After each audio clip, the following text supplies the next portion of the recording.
იყო და არა იყო რა. იყო ერთი პატარა გოგო სახელად ქრისტი, რომელიც ბავშვობიდან ოცნებობდა იმაზე, რომ გამხდარიყო მხატვარი. ბევრი წლის შემდეგ ავისრულე ეს ოცნება და დღეს გაჩვენებთ და მოგიყვებით, როგორ მოვუხატე კედელი ერთ პატარა ბიჭუნას, რომელსაც ძალიან უყვარს მატარებლები და რომელიც გავს პატარა პრინცს. ვინც მიცნობს კი იცით, რომ ჩემი საყვარელი წიგნია.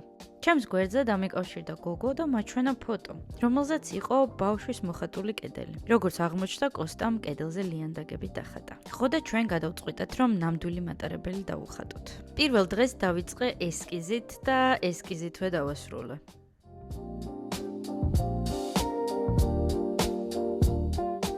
ეს მოვედი მოსახატად, უკვე მეორე დღეა და უნდა დავიწყო ფერების დადება კედელზე და ცოტა არ იყოს დავფეილდი. სახლში დამრჩა ჩემი სამუშაო შარვალი და სამწუხაროდ ვარ წამოსული კაბით და ამ კიბეზე უნდა ავიდე. თუმცა ამის გამო თავს ნამდვილად არ შევიზღუდავდი და მაინც დავიწყე მუშაობა. ყველაფერი ხდება და თუ საქმე სჭირდება, გამოსავალს ყოველთვის პოულობ. აქ უკვე კოსტაც შემომიერთდა და ერთად კედლის პირველი ფენა გავაფერადეთ. თუ ბავშვის ოთახში ვხატავ, ვცდილობ რომ ყოველთვის ჩემთან ერთად მოვახატინო, იმიტომ რომ ვიცი მთელი ცხოვრება ემახსოვრება ეს. მეორე დღე ამით დასრულდა და დღის ბოლოს კოსტამ მატარებელი გამიკეთა სკამებისგან და ერთად გავისეირნეთ. მესამე დღე არის უკვე დეტალების დამუშავების. აქ რაღაც დეტალებს უკვე დასრულებულს გაჩვენებთ, იმიტომ რომ ვერ დავამუღამე კამერით კარგად გადაღება და როცა დავხატე, თითქმის არ ჩანდა, იმიტომ რომ ვეფარებოდი. ძალიან დიდი ხანი ვხატავდი და ძალიან დაღლილი ვიყავი, მაგრამ ფანჯრები მაინც დავამატე, იმიტომ რომ ვიცოდი დილით კოსტას გაუხარდებოდა. დავასრულე მესამე დღე მუშაობის, დღეს უკვე დავიწყე დეტალები.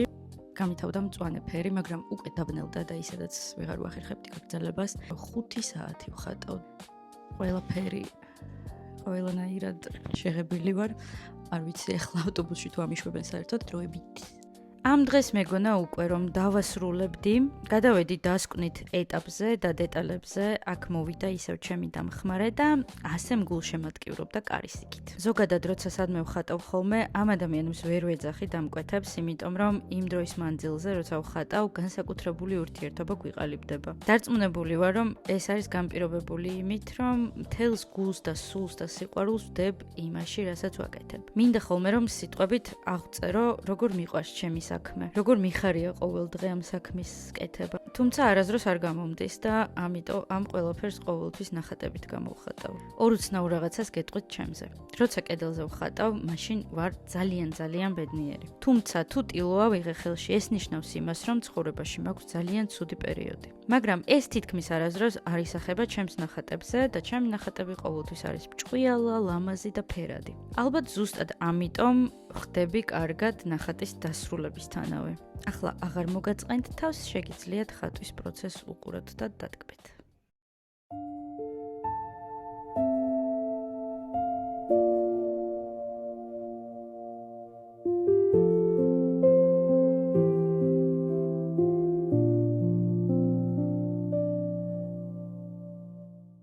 დღეს არის ხატვის მეხუთე დღე.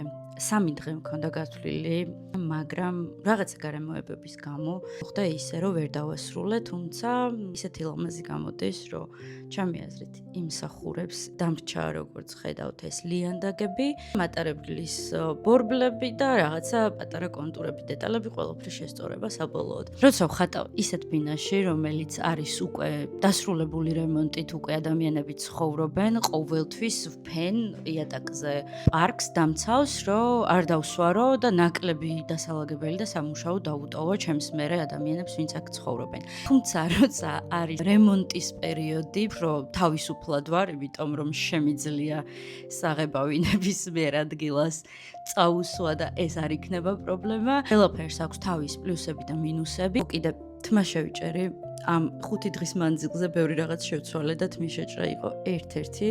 და დაიწყო ხატვის ბოლო დღე. ბოლო დღე თან მიყვარს ხოლმე და თან რაღაცნაირად სევდიანი ვარ, იმიტომ რომ ძალიან ვეჩვევი იმ გარემოს, სადაც ვხატავ. თან განსაკუთრებით მაშინ, როცა საოცარ ადამიანებს გავიცნობ ხოლმე, მაგრამ სხვა რა გზაა. სამაგიეროდ ამას ახლავს ის სიამოვნება, როცა ბოლოს ხედავ შენს ნახატს დასრულებულს. აქ გამახსენდა, რომ დაჯდომაც შემიძლია და სკამი ავიღე.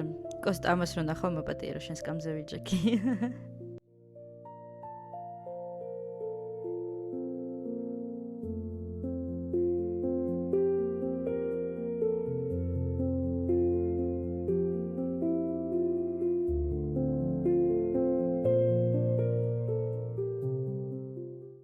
აქ ჩვენი მატარებელი უკვე გავს დასრულებულ მატარებელს და ჩემი საყვარელი დეტალი უნდა დავამატო ბოლოს, რაც იყო განსაკუთრებული შეკვეთა. და ვიდეოს ბოლოს ნახავთ, რატომაც იყო ეს დეტალი განსაკუთრებული.